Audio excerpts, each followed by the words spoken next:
Greetings, adventurers, and welcome to a very special episode of the Adventure Incorporated podcast. I am your Dungeon Master, Anthony Reed.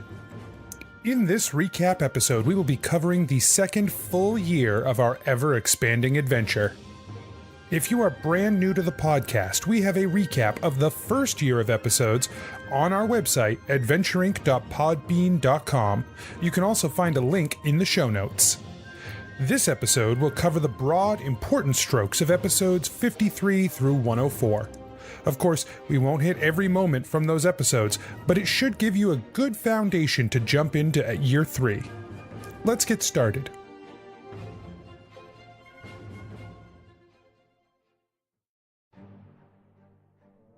The Manypennies return to Mughamara with Viltroth. He shares with them what he knows about the Shai Tome. It is a book in ancient Sylvan and taught him a way to coalesce pure magic. They could use the spell if they found a way into the planes of magic to bring back a piece that could fuel spells and empower them even if the ley line was closed. Asher spoke with a traveling druid named Donal. Donal read the page of the Shai Tome Gebetto had stolen. It was a page that allowed them to create an anchor in Adventure Incorporated. Asher could use that anchor to return the Manypennies to the tower if they were trapped on another plane.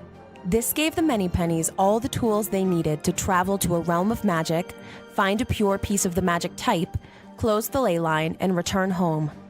Now it was time to decide where to go. The Manypennies set off for Perenith, the cold, rocky land to the north. They made for the ley line of Abjuration, which they had been to before, only to find the small village known as Hearthhome had been completely destroyed by an army of gnolls and lizard folk. In its place, they had erected a fortress made from the scraps of the village. The Manypennies evaded the army and ran into Slask, who had been scouting the army. He told them a direct assault would be silly, but he thought he might know another way. He took them to a small cave that was populated by an organization calling themselves the Forbidden Dawn. The Forbidden Dawn was a group that was searching for a mythical creature known as the Coatl. It was said to be a giant serpent with wings and the key to bringing about the return of the Fae. The organization was run by Price and Meredith Harper, Clyde's parents, and Gebetto's parents, William and Everly, were members too. They prepared a ritual to initiate the Manypennies into the organization.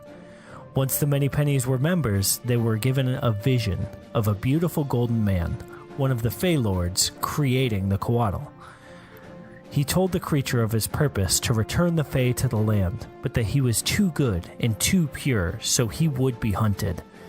The Coatl would have to hide to protect itself.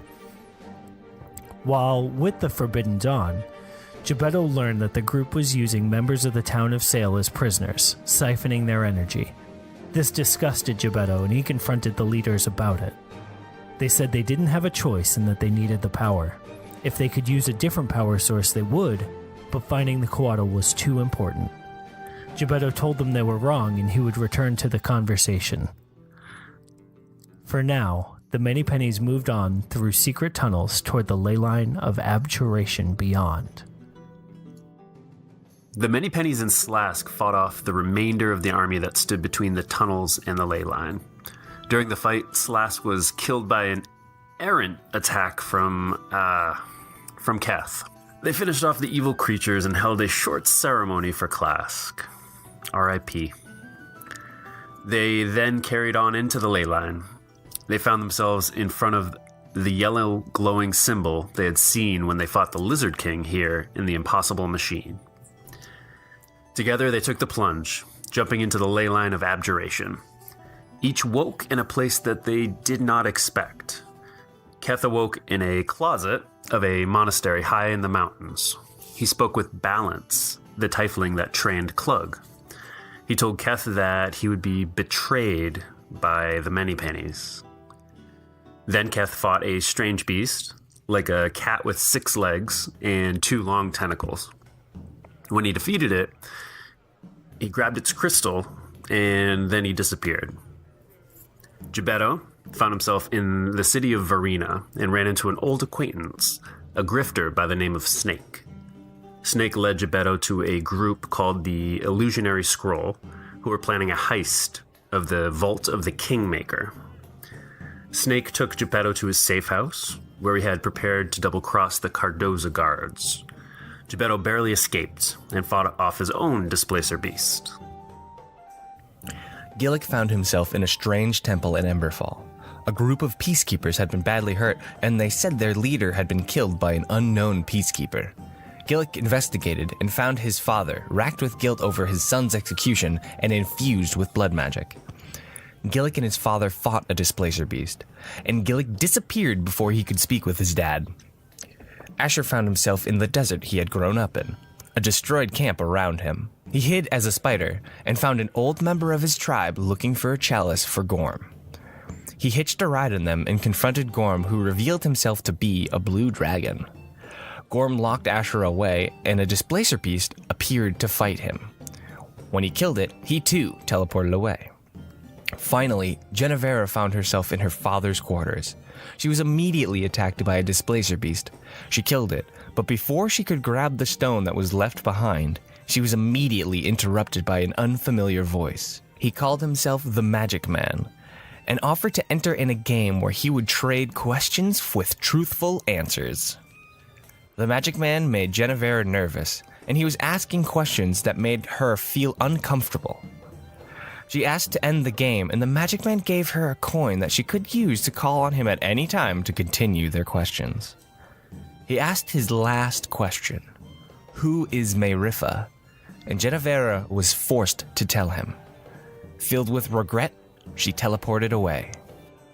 The Manypennies found themselves within the plane of abjuration. They were attacked again by displacer beasts and fought valiantly to push them back. Once their foes were destroyed, they prepared a ritual to gather the piece of abjuration and return to Mughamara. They were interrupted again by a beholder, a powerful creature of abjuration magic who bore down upon them. They finally defeated it and completed the ritual, returning to the Tower of Adventure Incorporated. When they arrived, their piece of pure abjuration had become a powerful shield. The Manypennies regrouped and found that Elatrix had faked his death and gone into hiding, for the Magic Man had been spying on him. The Manypennies headed toward the Leyline of Divination, hoping the Forbidden Dawn would be able to use the magic they harness to fuel their ritual and free the hostages. To get there, the troop headed to Vedris, the city under the sand, in the deserts of Ishtara. In Vedris, the Manypennies looked for a way to make contact with the king, who was said to be the most powerful magic wielder in Vedris, if not beyond. Seeking audience with Her Majesty was proving difficult. Finally, they met Dobrik, a bard that worked for a noblewoman. Dobrik told them that with their help, he could ensure his patron would make Duke over her political rival, and they would get to meet King Harriman. They agreed to help and helped Dobrik sneak into the noble vault. They traveled into the ethereal realm, grabbed the ledger book that proved dirty dealings with the political rival, and escaped. In light of the evidence, Harriman named Dobrik's patron Duke, took Dobrik for her own bard, and led the Manypennies to the surface where they found the Leyline of Divination. She offered to let them enter. In exchange, they would owe her a favor she could call upon at any time. They agreed and traveled through the gate. The realm of divination was strange.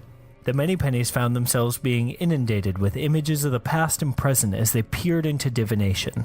They fought displacer beasts and beholders again, but these creatures seemed to be able to know their moves before they could make them. Once defeated, they completed their ritual and returned to Mughamara, but something wasn't right. The Adventure Inc. tower they returned to was destroyed, and they were greeted by Mayrifa, asking what they were doing there. Mayrifa read their memories and revealed herself to be Hilarion Quaisoth. Hallie explained that the world they had found themselves in was not their new Merida. She explained that Gorm was an invader in the Manypennies world, just as he had been an invader in this world before. They believe that Gorm has been traveling from world to world trying to wake his sleeping master. He got close in Hilarion's world, but her Elatrix forced the Celestials to break an oath of non-intervention, and the other dragons banded together to stop him. He fled, but with their pact lifted, the dragons took control. They killed Elatrix and a few other kings and replaced them with those loyal to the cause. In Carapath, that was Clyde Harper who took the throne. The Manypennies went with Hilarion to retrieve an item to help rebind the pact, a dagger of the war god Mercus. the Manypennies gathered the dagger after fighting an Angel of Mercus. They traveled with Hilarion to the hideout of the Resistance she was a part of. They met several other Resistance members, including a very surly Evan. The Resistance was reluctant to let them join at first, but the dagger was important to them. In exchange for helping find it, the group agreed to help the Manypennies. They concocted a plan. The dragons held a pit fighting tournament each year, and the winner would get a wish from the ancient blue dragon that ruled over Bradmont. They would use their clout to get the Manypennies an opportunity to earn a spot, competing for a kingdom. The Manypennies would have to get to the tournament and do well enough to be sponsored to the finals by a noble. Then they would just have to win the whole thing. Gillick and Keth would be the fighting team. The others would have to figure out how best to help them. The Manypennies arrived at King Clyde's court, dressed as a team. Geppetto hyped up Keth and Gillick, the Bears, and Asher shifted into their mascot, a bear. But it was Genevera, who King Clyde had a soft spot for, that convinced him to give the Bears a chance. He sent his slave team, Clug and Redbridge, against the Bears, who managed to beat them down and take their spots. At the tournament, Genevera was invited up to the King's box with Clyde, and Haley got Geppetto and Asher into the noble area. It was here that Geppetto started talking up the Bears to get their reputation up around the nobles. Clug and Gillick won their rounds, and Asher was called away by Redbridge, Clug, and Evan, who had a new plan. They wanted to blow up the whole stadium when the fight concluded to kill the King of Bradmont. Asher helped them plant the charges while the fight continued. Due to intervention by Geppetto and Genevera, the Bears made the finals, and it was all up to Gillick and Keth to finish it all off. Their final competition were the Bisu brothers, the assassins from Verena. During this fight, Gillick fell unconscious and had a meeting with this reality's Shadow Lord, who was very intrigued to meet him. Gillick and Keth prevailed, beating down the Bisus and winning the tournament. The Manypennies received adulation, and the stadium emptied, leaving them alone with Hallie and the King of Bradmont.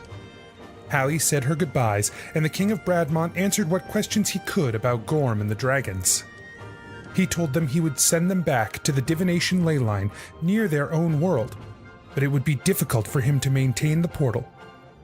Everyone passed through the portal, and as Asher went to leave, he turned back and cast a spell at the dragon, driving him to the ground. Behind the dragon, Evan strummed an arcanical tune, igniting the bombs around the dragon. Asher just made it into the portal as the rift closed. The fate of the other world is unknown. As the Manypennies finished their ritual to close their ley line of divination and return home, they were visited by a creature whose voice rang in their minds. The Illithid told them to stop closing the ley lines, or he would destroy them. With that, the Manypennies were back at Adventure Incorporated. As soon as they returned, Genevera and Asher had a falling out. Genevera was furious at him for putting the group at risk, as only he knows the ritual to return them home. Asher felt like he needed to do something to help those people escape the tyranny of the dragons, and he had tried to bring it up, but no one had listened. Eventually, they came to terms, hugged it out, and the Manypennies decided to take the piece of divination magic they had brought back from the ley line to the Forbidden Dawn to help use in their rituals. The night before they went to leave, Asher met with his friend Donald, who had taught them the old Sylvan ritual. Donald told Asher that he hadn't totally believed he was Sylvan at first, but he had proof, and now he had to do what he had been born to do. It was his Order of Druids' purpose to kill the Sylvan were they to ever return, so he attacked Asher. Asher fought back, but it was not enough. Donald got the upper hand and ran Asher through. His weapon, without its host, teleported to the other weapons, and the rest of the Manypennies were aghast. Asher found himself in the world of necromancy, surrounded by the spirits of the dead. As soon as he awoke there, he found Slask, who showed him what this place was. A great line of spirits led to a creature called the Death Lord who would consume their souls. Those who resisted still felt his call, begging them to return and be consumed. Asher had Slask show him the resistance where he saw the spirit of Hilarion Quaisoth. She had been tending to those who would fight for some time, but she admitted that it seemed to be a losing battle. Asher stayed and tried to better understand the place and how he could fight against the Death Lord. Meanwhile, the Manypennies went with Spooky Todd, who is a member of a religious sect known as the Order of Death Watchers. They were tasked with protecting a machine called the Soul Forge, and Todd said it had been used before to contact spirits of the dead. To get there, they had to travel through the lands of the Black Dragons.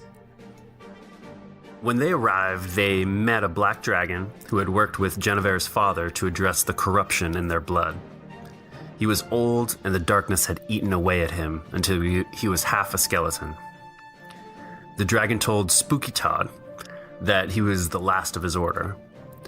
The others had tried to strike against the dragons and had been destroyed. Todd wandered off sullenly as the black dragon led the Manypennies to the Soul Forge. He destroyed the machine, revealing the ley line of necromancy underneath. The Manypennies jumped in and were reunited with Asher and Slask, who had been exploring for a way to deal with the Death Lord. Soon they were beset by skeletal displacer beasts. The Manypennies fought them off and reunited with Hallie. Hallie told the Manypennies that she only knew of 2 other resistors, and that they had lived out in the empty spaces. The Manypennies sought them out and found Perkins and Chris Bisu, both spirits that had died by their hands. The spirits said they thought they knew a place where the Manypennies could acquire more power, but for them to do so, they would have to agree to taking Perkins and Chris with them when they left. The Manypennies agreed and were led to a cave that housed a djinn. The djinn told them he would give them a half piece of pure necromancy if they would give him a memory of their own. They chose to give him the time they entered the ethereal vaults with Dobrik. He accepted this memory and told them where they could find his brother and the other half of pure necromancy. When they found his brother, an Ifrit who offered a very similar deal, except for the memories of a person. They gave him the memories of Dobrik and everything that went with him, as well as Asher's memories of his own family. He accepted and gave them the other half piece of pure necromancy. With both pieces, the Manypennies went on to face the Death Lord. An Illithid, like all the others they've seen before, the Death Lord told them that he consumes souls and converts them into magic, sending the energy to his siblings to fuel the other ley lines. He told them that he did not have the same qualms about shutting down the ley lines as his siblings did, but destroying the soul engine would hurt him. He would have a hard time collecting souls. The Death Lord consumed Perkins and Chris Bisu at the Manypennies' request, and they were all interrupted by the Illithid siblings from the ley lines of abjuration and divination. The Death Lord fought them off while the Manypennies faced their beholders. Once they had all defeated their foes, the Dark Lord consumed the spirits of his siblings, enhancing his power with their energy. In his fervor, he accidentally raised an undead beholder that the Manypennies had to face. Once all of the fighting subsided, Genevera attempted to summon the Magic Man to trade him for Asher. When that didn't work, the Death Lord agreed to send Asher back to the land of the living with a few conditions. He must be willing to be a conduit for the souls above to find their way to the realm, carry 2 spirits with him as a link, and if he dies again, Keth will die as well, so the Death Lord can consume his particularly tasty spirit. Asher asked Hallie and Slask if they would be his connection spirits, and they agreed. So the Manypennies agreed to the deal, and the Death Lord released them. They returned to Mughamara, and Asher was once again alive. But Genevera was missing. She found herself with the Magic Man, who let her ask her question. She asked who he was, but he changed the rules of the game and sent her away, promising she would get her answer soon. The Manypennies made their way through war-torn Perenith until they reached the Forbidden Dawn. Price Harper agreed to let the captives go in exchange for using the pure divination as part of their ritual. They set up the ritual, Gebetto and his parents as a focal point, and started to channel the magic. The other Manypennies fought off creatures corrupted by darkness while the members of the Forbidden Dawn focused. The ritual took a lot of energy out of Gebetto and his parents, and at one point Gebetto would have been dead if not for the Phoenix potion he had coursing through his veins, which filled him with power. When the ritual was complete, he knew where the Coatl was, but his parents were unconscious. Asher was able to just barely save his mother, but his father was gone for good. The Many Pennies followed Geppetto's vision to the edges of Verena, where they found a small hut. Inside the hut was Viltroth, who said he had been in hiding since the magics of abjuration had failed him. Elatrix had found him and brought him in, shielding him from the Shadow Lord with his fey magics. They spoke with Elatrix as well, filling him in on everything they were doing. When asked about the Coatl, he seemed confused until Asher asked him point blank if he was the Coatl. He asked Asher not to ask again, but Asher did, and Elatrix burst into his full Coatl form and disappeared into the sky. The Many Pennies, unsure what to do next, returned to Adventure Incorporated. There, they were picked up by a man calling himself Abbot Ponwich, who wanted to take them to bring the light back to Gillick. They went to a temple of Salius and appeased the spirits there when it was revealed that they had been led here by the Magic Man. On the scroll was his name, which even he did not know.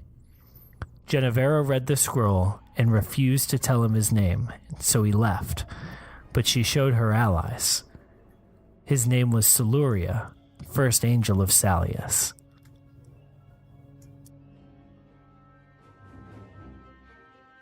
The Many Pennies have 3 ley lines down, but Gorm is still out there working to wake the dragon god.